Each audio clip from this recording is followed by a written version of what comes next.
जय श्री कृष्णा। आज एकादशी पर आइए सुनते हैं भगवती तुलसी की यह कथा।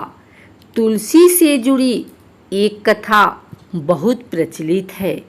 श्रीमद् देवी भागवत पुराण में इनके अवतरण की दिव्य लीला कथा भी बनाई गई है। एक बार शिव ने अपने तेज को समुद्र में फेंक दिया था। उससे एक महातेजस्वी बालक ने जन्म लिया। यह बालक आगे चलकर जालंधर के नाम से पराक्रमी दैत्य राजा बना। इसकी राजधानी का नाम जालंधर नगरी था। दैत्यराज कालनेमी की कन्या वृंदा का विवाह जालंधर से हुआ। जालंधर महाराक्षस था। अपनी सत्ता के मद में चूर उसने माता लक्ष्मी को पाने की कामना से युद्ध किया, परंतु समुद्र से ही उत्पन्न होने के कारण माता लक्ष्मी ने उसे अपने भाई के रूप में स्वीकार किया।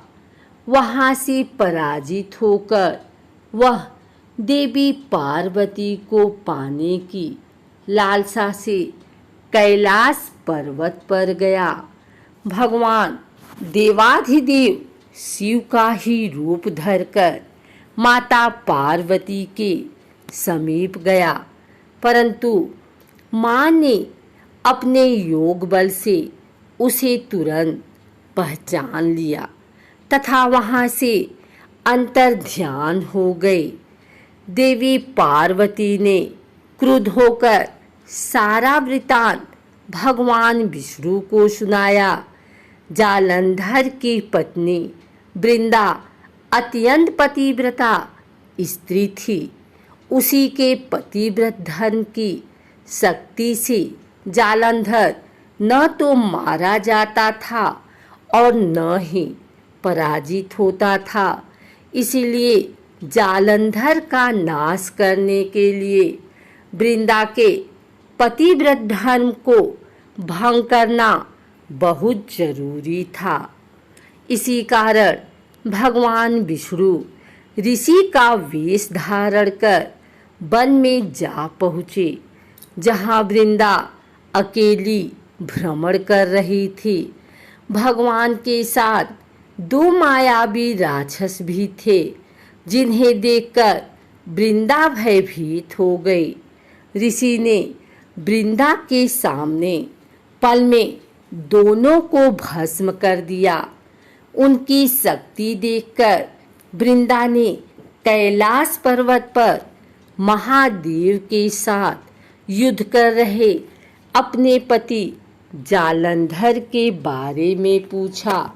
ऋषि ने अपने माया जाल से दो बानर प्रकट किए। एक बानर के हाथ में जालंधर का सिर तथा दूसरे के हाथ में धड़। अपने पति की यह दशा देखकर वृंदा मूर्छित होकर गिर पड़ी।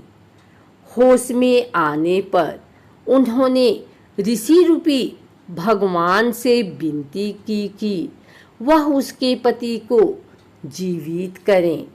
भगवान ने अपनी माया से पुनः जालंधर का सिर धड़ से जोड़ दिया, परंतु स्वयं भी वह उसी शरीर में प्रवेश कर गए। वृंदा को इस छल का जरा आभास न हुआ। जालंधर बने भगवान के साथ वृंदा पतिव्रता का व्यवहार करने लगी, जिससे उसका सतीत्व भंग हो गया।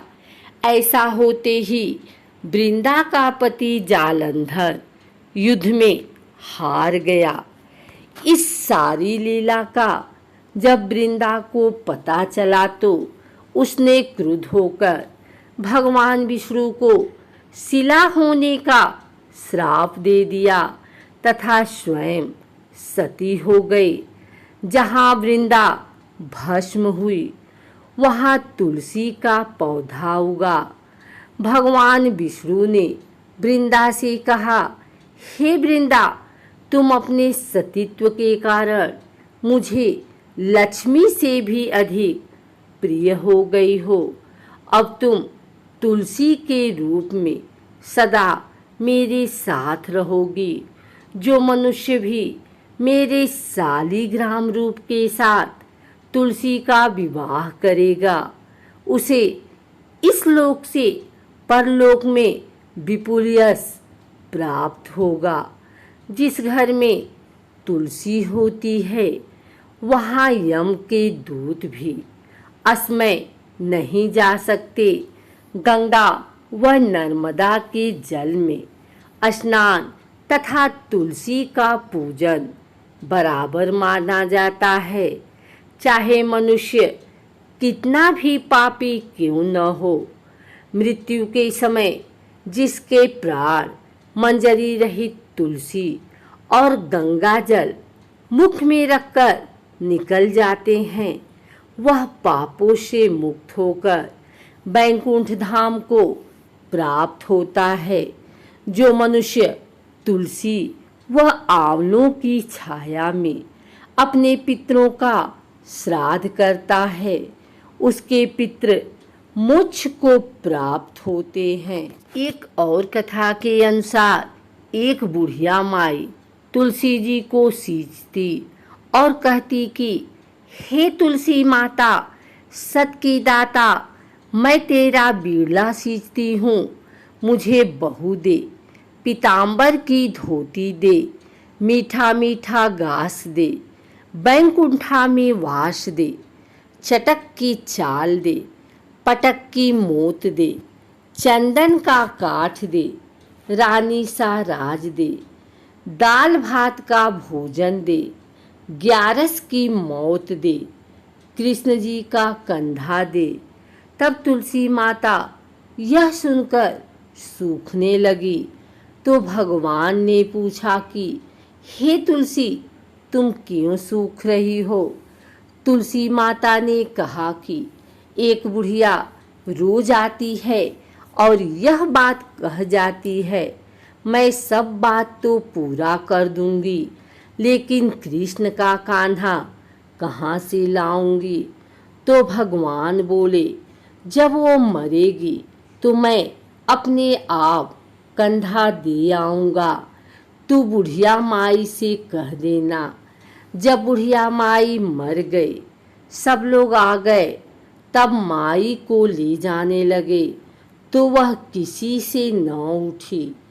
तब भगवान एक 12 वर्ष के बालक का रूप धारण करके आए। बालक ने कहा, मैं कान में एक बात कहूँगा तो बुढ़िया माई उठ जाएगी।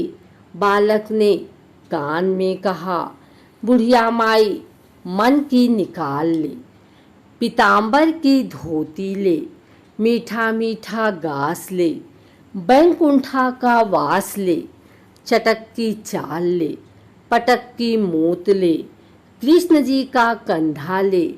यह सुनकर बुढ़िया माई हल्की हो गई। भगवान ने कंधा दिया और बुढ़िया माई को मुक्ति मिल गई।